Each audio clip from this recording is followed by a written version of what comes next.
Mi nombre es Víctor Alfonso de los Reyes Pacheco, soy algólogo, soy intervencionista. Actualmente funjo como secretario en la MED, que es el capítulo IAS de México, y laboro en la Clínica del Dolor en el Centro Oncológico del Hospital Central Militar, aquí en la Ciudad de México.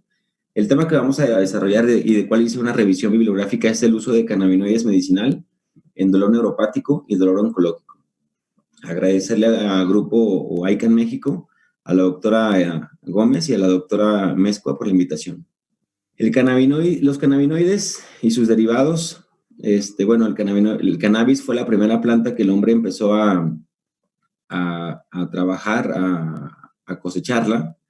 Los primeros manuscritos hablan de 4.000 años antes de Cristo, y como lo vemos en diapositiva, de las primeras evidencias que se tiene del uso medicinal en China, pues van desde los 3.000 años antes de Cristo. Lo usaban para fines religiosos, fines textiles, industriales por el cáñamo, fines medicinales como para la malaria desde aquel tiempo, ¿no? Y si vemos toda esa historia va a la par de como vemos en la parte de abajo, en la parte más rosa con los opioides, y arriba vemos los cannabinoides. Vemos ya que para 1930, muchísimo tiempo después, aunque siempre se estuvo usando como antiemético, antidiarreico, como para dolor reumático, en todo ese tiempo de manera pragmática, de manera no tan juiciosa como actualmente lo hacemos, pues agarró un auge en 1900, ¿no? Donde ya se usaba más el cannabis medicinal, hasta como antiparasitario, les comentaba, y para tratar dolores reumáticos, síndromes de dismenorrea y en general.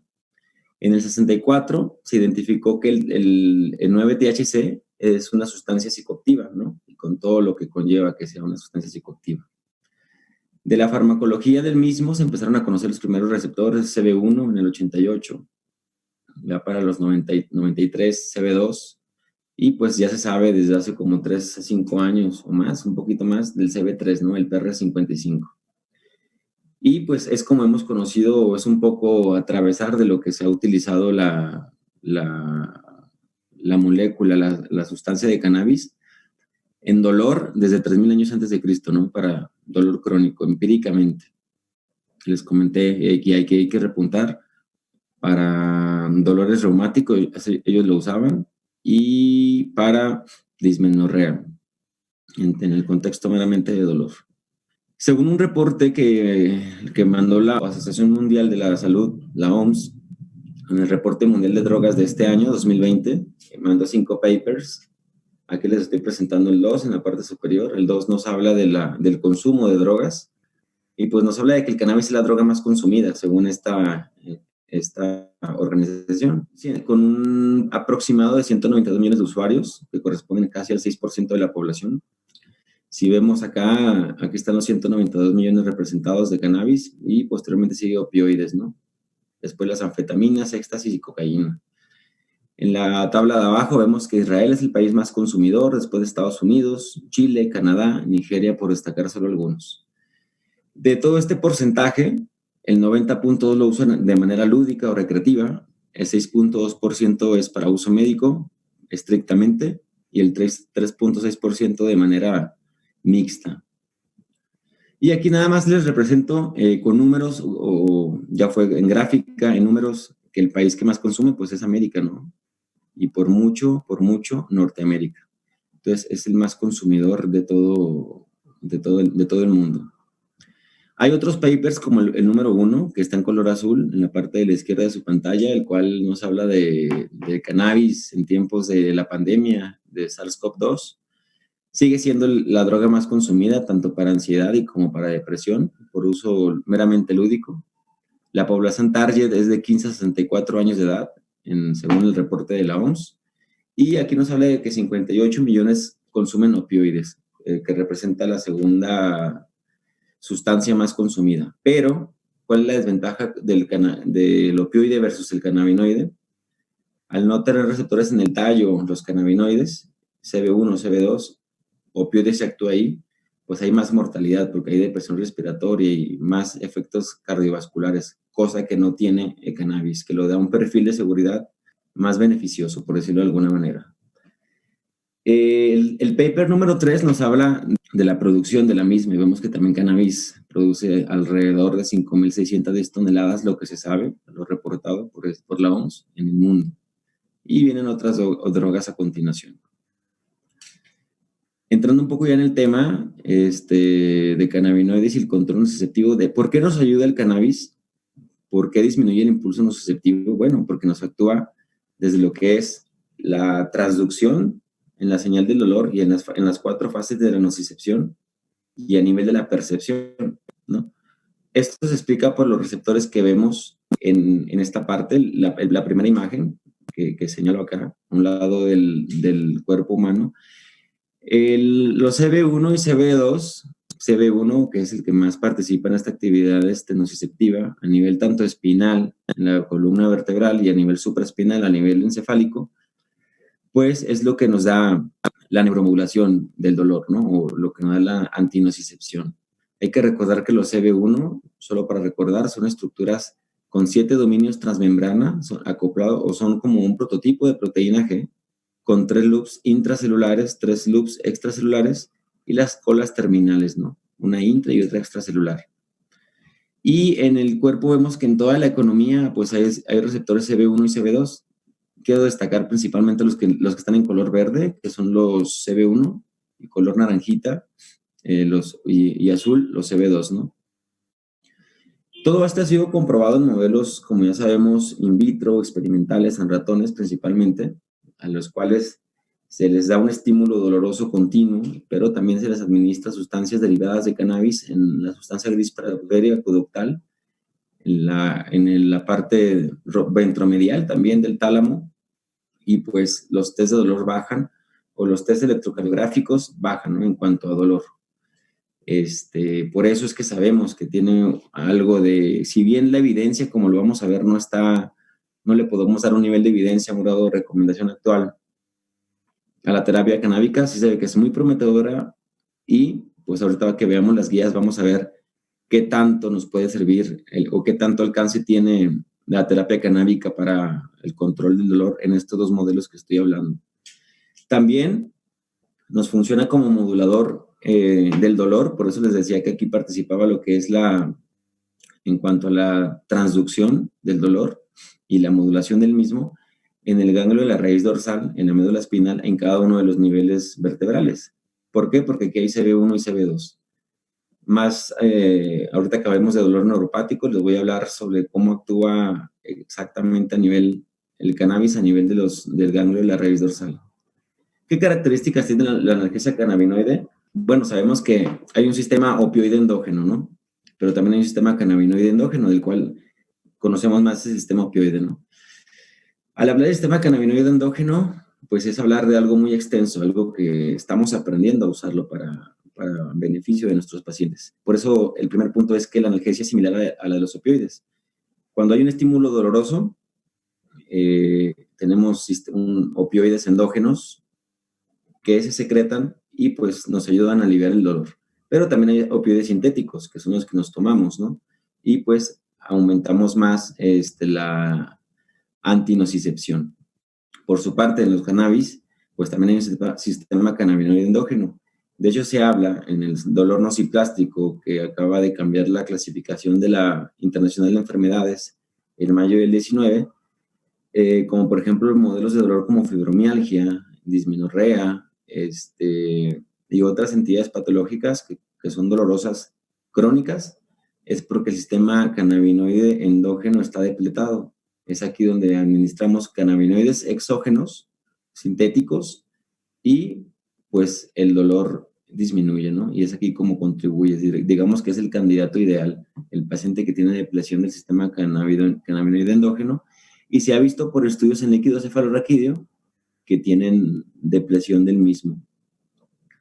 La potencia es variable, como en todos los medicamentos, según la estructura química, que ya vemos que es compartida, tiene 3 anillos, un anillo que es el ciclohexano, otro el tetrahidropirano, y el anillo benceno. Este anillo benceno es el que le va a dar la mayor liposolubilidad a la molécula, tanto así la penetrancia o penetrabilidad, la potencia y la duración del efecto.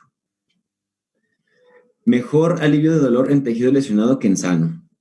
Como esto es antiinflamatorio, tiene un efecto inflamatorio, pues la célula target va a ser, el objetivo va a ser el tejido que esté inflamado, que esté ante una situación dolorosa como tal. Y como ya sabemos, en estudios que ya están corriéndose en fase 3, incluso ya más de ya fase 2 algunos, hemos visto que tiene mejor eficacia en el modelo de dolor crónico o modelo de dolor no nociceptivo o neuropático. Ya lo vamos a ver cuando hablemos de dolor neuropático como tal. Evidencia del uso de cannabinoides. Grosso modo, un panorama global. Salió un paper en el 2012 de que habla del potencial terapéutico de los cannabis y se habla de THC y CBD en combinación, que es, como les comentaba, de uso para dolor crónico nociceptivo, que ya sabemos que es el somático y el visceral, y el no nociceptivo o neuropático, ¿no? Actualmente la clasificación ha cambiado, como ya les mencioné, este paper es 2012. CB1, ya sabemos que actúa a nivel espinal y supraespinal, de ahí la analgesia que vimos también que se encontraba en el ganglio de la raíz dorsal. Y la interacción del sistema endocannabinoide con el sistema opioide endógeno, pues es sinérgico, ¿no? O sea, no es nada más atacar el dolor por una vía, sino el cuerpo emplea estas dentro de muchos otros sistemas para atenuar el dolor o el impulso nociceptivo y hacen sinergia. Se habla aquí en estos estudios para este tiempo del dolor, en cuanto al dolor oncológico, se corren estudios fase 3 con Sativex, que es una molécula que tiene THC y CBD, y mejora las escalas que pongo aquí en D y F, es dolor y funcionalidad. Mejora hasta un 30 o un 40% en estos estudios, dolor y funcionalidad. En dolor neuropático, con la misma molécula, también mejora los test de dolor y funcionalidad. Dolor por espasticidad, que también el dolor por espasticidad en esclerosis múltiple es muy intensa. También con puro CBD mejora dolor y funcionalidad. Otros estudios o otras que se han corrido es antineoplásico para glaucoma, antiemético posquimioterapia y orexigénico, ¿no? En pacientes con VIH principalmente. Otra revisión, un metaanálisis, el cual recopiló información de los principales papers que se tenían hasta este momento, esto ya es 2015, nos habla de 5 estudios para dolor oncológico y del dolor neuropático, que son los que voy a resaltar, porque se va a tocar en otro tema de dolor agudo y dolor crónico como tal per se. Y vemos que lo que limita mucho, y como vamos a ir viendo en la plática, es que la población en estudio es muy poca, ¿no? Por eso es que no tienen un valor estadísticamente significativo, aunque clínicamente sí lo tengan. Por ejemplo, vemos que aquí se usa THC, se usa nabiximol, THC inhalado, nabiximol, etcétera. Pero si nos fijamos, todo es contra placebo, no es contra el gol estándar para tratar el tipo de dolor oncológico en el caso de un opioide, adyuvantes, y dolor neuropático contra un neuromodulador. Pero vemos que los resultados son alentadores. O si son equianalgésicos como tal, pues bueno, tenemos que hay una reducción del 30% del dolor, o las escalas para dolor neuropático, que ya las vamos a ver delante, disminuyen los tests y la funcionalidad del mismo. Entonces, como mencionan aquí, también hay una gran reducción del dolor versus el placebo, ¿no? El THC inhalado, por ejemplo. Entonces ya hay escritos de peso, pero nos hace falta o está un poco sesgado porque no hay mucho estudio, mucha gente en la población, en la población de estudio, ¿no? Y pues esto nos soporta que es lo que se ha utilizado. Principalmente lo vemos en color naranja, el THC con CBD, el spray. El Sativex es el que más se ha utilizado para modelos experimentales en cuanto a dolor. Ya lo vimos por espasticidad, oncológico y neuropático. Y el THC fumado, igual que la nabilona, entre otros cannabinoides. Este paper muy importante, se me hizo muy importante, es un artículo de revisión en el cual para hablar en sí nada más de dolor crónico, hay 28 estudios con un total de pacientes de 2.454 en el que se ha usado THC y CBD con resultados prometedores, alentadores. Y para dolor neuropático el nabiximol, que es el conjunto del THC con CBD y 5% de algún otro cannabinoide. Y pues nos hablan aquí en este estudio, en dolor neuropático, que la reducción del dolor fue de 4 puntos, ¿no? Pero versus placebo. Para dolor por espasticidad en esclerosis múltiple son los estudios representativos, con resultados alentadores también. Y bueno, náusea y vómito post-quimioterapia. Evidencia moderada para trastornos del sueño, CBD, ahorita que estamos en pandemia, es de gran utilidad, incluso por psiquiatras, el uso de CBD para el control del estado de ánimo y sobre todo la ansiedad, ¿no? Y evidencia limitada para, como orexigénico, estrés postraumático, síndrome de Tourette. Nosotros publicamos en el Instituto Nacional de Cancerología hace 2 años y nos hicimos también una revisión de la bibliografía, lo que había hace tiempo, por el problema que se tiene en la legalización y autorización del uso de cannabis en México. Y nos dimos cuenta de que el 90% de las autorizaciones a nivel en Sudamérica, en Norteamérica, Europea, representan situaciones de dolor, ¿no? Y también otras como las convulsiones, ¿no? Refractarias al gol estándar. Pero el dolor crónico juega un papel muy importante para que te la normen como tal para uso médico en un país. Y nos dimos cuenta de que hay una evidencia fuerte para dolor neuropático periférico y central. Para neuropatía por VIH, que si bien no es tan prevalente, sí es muy intensa, ¿no? Y para dolor crónico oncológico, que son los temas que estamos abordando. Y por ahí también observamos y publicamos que en algunas guías, ya vamos a ver algunas, es la tercera línea en dolor neuropático, la combinación de THC y CBD, que es el Sativex. En este metaanálisis también aquí les recalco de 505 papers que se estaban analizando para ver la calidad del estudio, cómo fue aleatorizado, pues se quedaron con 28 en cuanto para dolor crónico, pero como vimos son los 2.454 pacientes de los que hablábamos anteriormente. Solo les quería presentar de dónde se obtenían los datos y qué nos marcaban. Usaban THC inhalado, nabiximol, y lo comparaban contra placebo, ¿no? Esto para dolor crónico, dolor neuropático, como lo vemos en el estudio de abajo, en el más inferior, aquí el que estoy señalando, y le dan evidencia moderada en la mayoría de los casos, ¿no? Clínicamente significativo, estadísticamente, pues no tanto, pero se atreven a dar evidencia moderada para modelos de dolor crónico, ¿no? Oncológico y neuropático.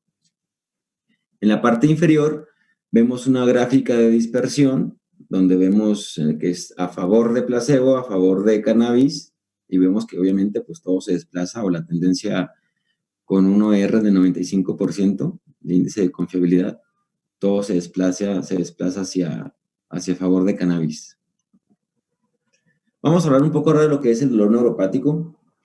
Según un grupo de interés de dolor neuropático que compete a la IASP, que hay muchas definiciones de dolor neuropático, la más aceptada es la de la IASP, que lo define como un dolor que aparece tras una lesión o enfermedad que afecta al sistema somatosensorial, punto, así es como la manejamos, ¿no? Y recordar que en el 2014 y 2015 la OMS declaró como el Año Mundial contra el Dolor Neuropático. Eso es muy importante, ¿no? Tanto auge tiene el dolor neuropático en todos los congresos de dolor que pues ya tuvo un año en 2014 y 2015. Entonces, ¿qué dicen los documentos, los papers? Este consenso multidisciplinario se desarrolló en México por un grupo enorme de médicos, como lo vemos. El dolor neuropático es un síndrome con características específicas, ya sabemos que cursa con alodinia, con hiperalgesia, ¿no? Hasta el prurito es dolor neuropático, perdón. Y es resultado o daño o enfermedad que afecta al sistema somatosensorial, como ya lo dijimos. Y puede ser clasificado por su localización, ya sea si sea central, hablando de nivel supraespinal y espinal, o periférico, y por su distribución, localizado o difuso. Aquí ellos lo llaman como dolor neuropático localizado, que sí existe, como tal, localizado, muy franqueado, como el tamaño de una hoja de papel carta. Entonces ahí vemos si es un dolor localizado o ya es difuso, si excede este tamaño. Y pues el grupo nos dice que el 34.2% de la población que estudiaron llegaban con lumbalgia y lo que conlleva, ¿no? O sea, un dolor radicular, ya sea a nivel lumbar y cervical principalmente, plexopatías, síndrome doloroso regional complejo de tipo 1, dolor neuropático post-quimioterapia y post-radioterapia, que es muy, muy prevalente. Secundariamente, pues la neuropatía dolorosa diabética, ¿no? Polineuropatía, en el 30.4%. Y en tercer lugar, los neuromas, ¿no? Tanto de Morton, síndrome de túnel del carpo, que corresponden a atrapamientos nerviosos. Y en otras causas también infecciosas importantes, la infección por virus de herpes zóster y por VIH que ya comentábamos. Aquí también vemos las escalas con las que, digo, para que también sepan cómo se clasifica o por qué sabemos que es un dolor neuropático, que ya vimos la definición. Usamos la escala de Pain Detect, la escala de Lance, con un punto de corte de 12, y el DN4 con un punto de corte de 4, por eso es DN4, ¿no? Y abajo vemos la sensibilidad y especificidad de cada una de las pruebas. Entonces, esto es muy importante que lo sepamos, lo conozcamos para ahí ya que leamos el test. Hay pruebas clínicas, pruebas de exploración, y pues ya ver qué tan positivo o no es para dolor neuropático.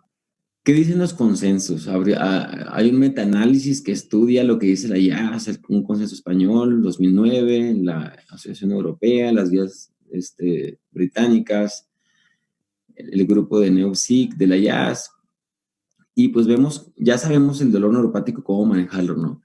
Los antidepresivos tricíclicos, principalmente la amitriptilina, ya sabemos que es la primera línea de manejo. Los de recaptura de serotonina y noradrenalina también son la primera línea. Ligandos de calcio como pregabalina y gabapentina. En segunda línea el tramadol, que es un opioide menor, lidocaína y capsaicina, y los opioides potentes en tercera línea, ¿no? Aquí, para este entonces, no se evidencia como tal el uso de cannabis, ¿no? Hasta aquí, porque pues bueno, no se ha, por todo lo que es legal y demás, pues ha sido difícil podernos aventurar a ponerlo como una tercera línea como tal, que ya algunos papers así lo manejan. Pero esta guía de dolor neuropático es una guía europea, en lo que nos habla de los cannabinoides en polvo, en spray, que contienen THC y CBD. A esas concentraciones son efectivas para el dolor neuropático, ¿no? Son eficaces en dolor neuropático central asociado a esclerosis múltiple, grado de recomendación B, y están consideradas como segunda línea de tratamiento en dolor neuropático central asociado a esclerosis múltiple como tal. Y para dolor crónico neuropático, en general, como tercer línea de tratamiento. Esto ya es para el 2020. Otra guía, esta es 2019, es una revisión de literatura de 20 años. Esto es para especialmente en neuropatía por quimioterapia o dolor neuropático post-quimioterapia, ¿no? Exclusivamente ese escenario. Vemos que está la primera línea, duloxetina, pregabalina, gabapentina, y le señalo acá de este lado, a su derecha, los cannabinoides, como que se corren estudios ya, ¿no? Ya hay fase 2, fase 3. Seguramente lo vamos a ver dentro de las guías próximamente, o sea, es un futuro muy, muy prometedor los cannabis derivados. En ese mismo artículo detallan el por qué funciona. Como ya les comentaba, actúa a nivel de la percepción, a nivel de los receptores NMDA, a nivel de los receptores de glutamato, por los CB1 y CB2. En la parte media vemos el ganglio de la raíz dorsal, actúa por la depresión de la 5-HT, 5-hidroxitriptamina o serotonina, receptores de glicina, y porque disminuyen la cascada inflamatoria localizada, interleucina 2, 4, 8, TNF, etc. Y a nivel periférico, pues también por los canales TRP principalmente, y disminuye o atenúa la cascada proinflamatoria, como ya vimos que es una de las propiedades que tienen los cannabinoides. Y se están corriendo estudios con THC y CBD principalmente, con más impacto. Seguramente los vamos a ver en poco tiempo. Ahorita estamos un poco parados en la investigación por lo que es la pandemia, pero seguramente le daremos más auge y más impacto porque estamos viendo estudios que son realmente muy alentadores. Esto es para dolor orofacial, que es muy común, las neuralgias del trigémino, glosofaringeo, principalmente, neuralgias infraorbitarias, por ramas también dolorosas. Vemos que el uso o el efecto que tenemos antinociceptivo, que lo vemos en esta columna, es atenuación del dolor, lo que es la lodinia y la hiperalgesia mecánica. que eso es muy importante. Los pacientes no pueden ni comer, no pueden ni lavarse los dientes, no pueden tocarse siquiera cuando se maquillan las mujeres o cualquier actividad, un roce es muy molesto. Y pues bueno, se disminuye ese dolor incidental porque se atenúa la hiperalgesia y la alodine, que son características principales. Entonces ya lo vimos en contexto de quimioterapia, dolor neuropático central por esclerosis múltiple, todo esto son causas de dolor neuropático. Y en este estudio ya vemos es cannabis en dolor crónico no oncológico en global, pero vemos en la tabla de arriba que hay 25 controles para dolor neuropático. Se usó dronabinol, nabilona y cannabis fumado, y pues los resultados pues son bastante prometedores. Vemos en la parte inferior en el gráfico de dispersión a favor de cannabis y a favor de placebo, y vemos ya aquí bastante diferencia, ¿no? Esto es solo para dolor neuropático, porque recordemos que este artículo, que es muy bueno que lo revisen, es 2019 de julio, nos revisa todos los modelos de dolor, pero este gráfico es meramente para dolor neuropático. Entonces, mucha evidencia se está creando para el uso de cannabis en dolor neuropático. Y un grupo canadiense también hizo esta revisión, en la cual también vemos el gráfico de dispersión a favor de cannabis a la derecha y en contra a la izquierda. Y pues vemos que los resultados pues son bastante prometedores, ¿no? O sea, ellos dicen que el cannabis debe ser de preferencia inhalado, 3 segundos retener, y 3 segundos la exhalación, para que sea una forma terapéutica. Le llaman la regla de 3. 3 de inhalación, 3 como que de retener lo inhalado, el vapor, y 3 de exhalación. Se habla de que entre más THC tenga la sustancia, pues obviamente va a haber más analgesia, ¿no? Pero hay que medir esos efectos psicoactivos, que el CBD se encarga de hacer esto. Más tolerante la vaporización del mismo. Nos habla de una reducción del dolor neuropático del 40%, y aquí se atreven a dar en las guías canadienses un NNT de 5.6, que es muy bueno, ¿no? Diciendo que para, por ejemplo, amitriptilina, que es de primera línea, es 3.4. Entonces, es muy bueno para dolor neuropático. Pasando por último, ya para cerrar en dolor oncológico, también es que se pone la imagen cada día 4 de febrero desde hace 20 años. Desde el 2000 se festeja el Día Mundial contra el Cáncer, y vemos ahí todos los moñitos de los que son alusivos cada color para cada cáncer que tenemos. Entonces, esta población en lo particular, pues bueno, es una miscelánea el dolor, ¿no? Puede ser dolor nociceptivo, no nociceptivo, dolor afectivo, dolor psicoplástico, o sea, nociplástico, perdón. Entonces, es multifactorial el dolor que nos da el cáncer, ¿no? Desde el estado emocional, es un dolor total. La NCCN, que es de las principales guías, y en la versión 2020, que es la última, la más reciente, nos vemos que desde hace unas guías atrás nos habla de las 5 A's. ¿Por qué hay que tratar el dolor en un paciente con cáncer? Obviamente por la analgesia, y con esta pues mejorar la calidad de vida. La actividad, con esta mejoramos la funcionalidad y los test para lo mismo. Limitar efectos adversos a la dosis mínima. La adicción o el uso aberrante de medicamentos, evitarla, o el mal uso, en este caso es por los opioides. Y el estado afectivo, principalmente también.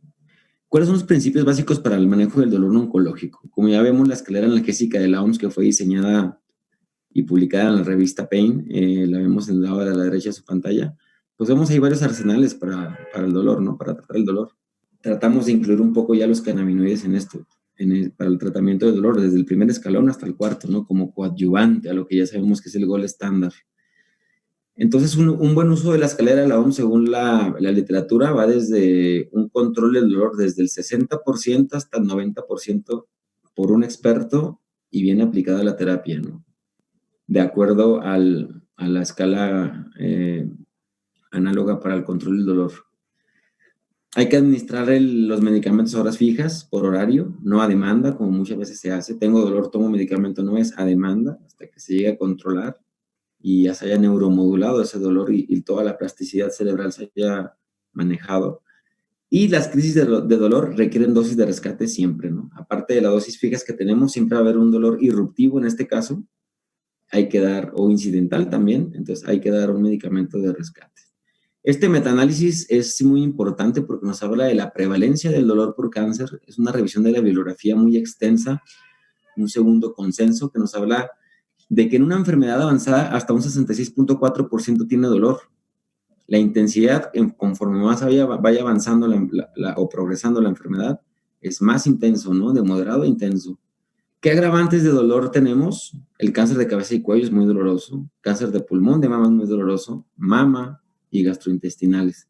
Desgraciadamente, toda la población del continente americano estamos más propensos a desarrollar dolor y la etapa fluctúa entre los 50 y 70 años de edad del paciente. Este estudio fue realizado en el Instituto Nacional de Cancerología por el doctor Reyes Chiquete y nos habla de qué factores agravan el dolor.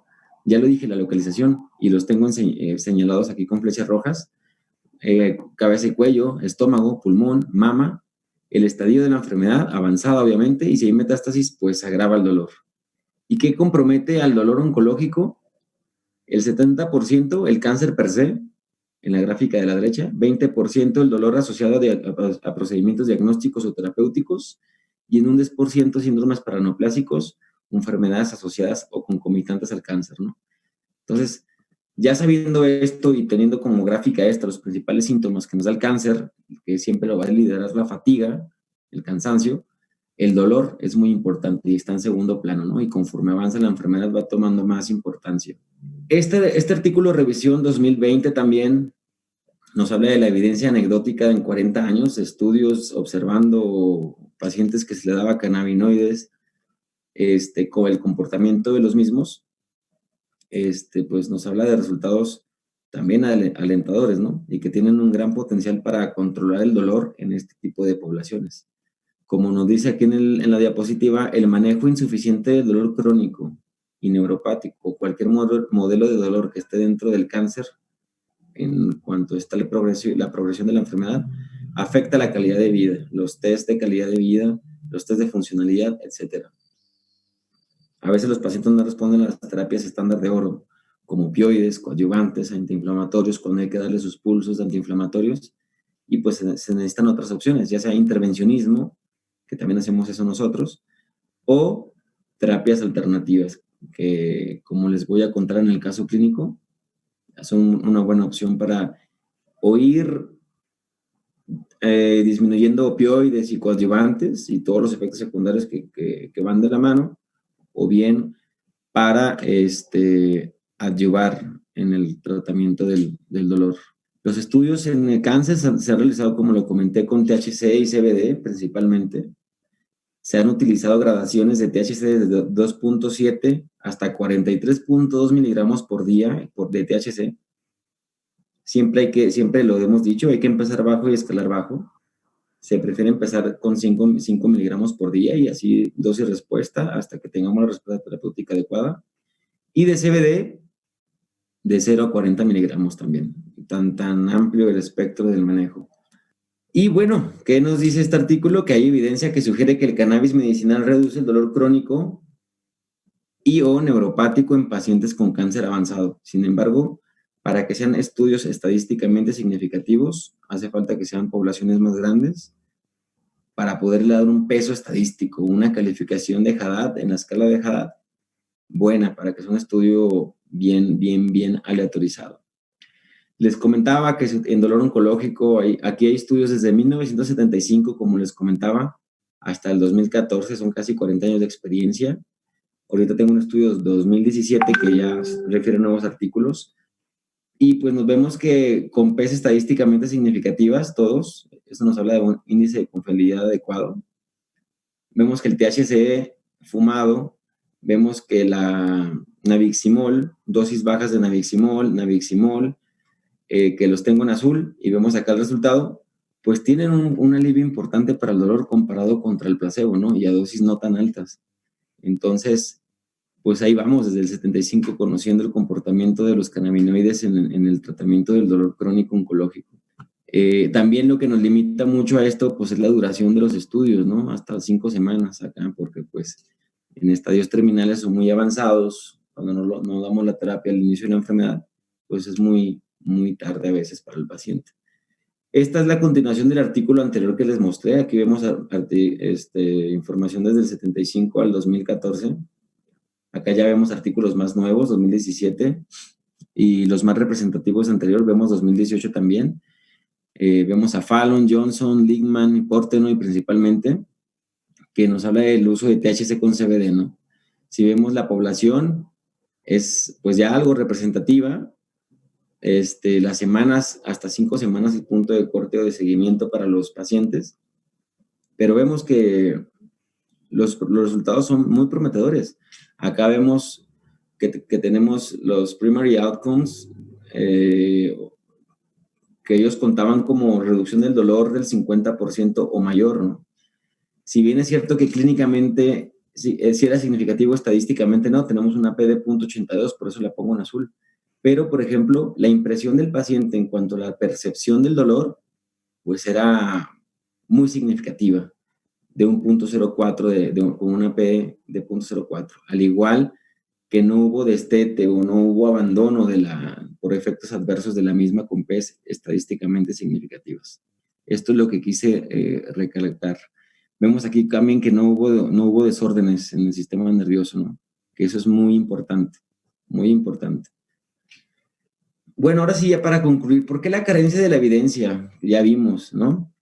Puede ser porque hay poco tiempo de estudio con este sector de población, el poco conocimiento que se sabe del sistema cannabinoide endógeno, por las poblaciones que son muy limitadas y el acceso a lo mismo, lo legal. Entonces, todo esto hay que irlo mejorando poco a poco. El sistema endocannabinoide poco a poco se va conociendo, ¿no? Las sustancias sintéticas.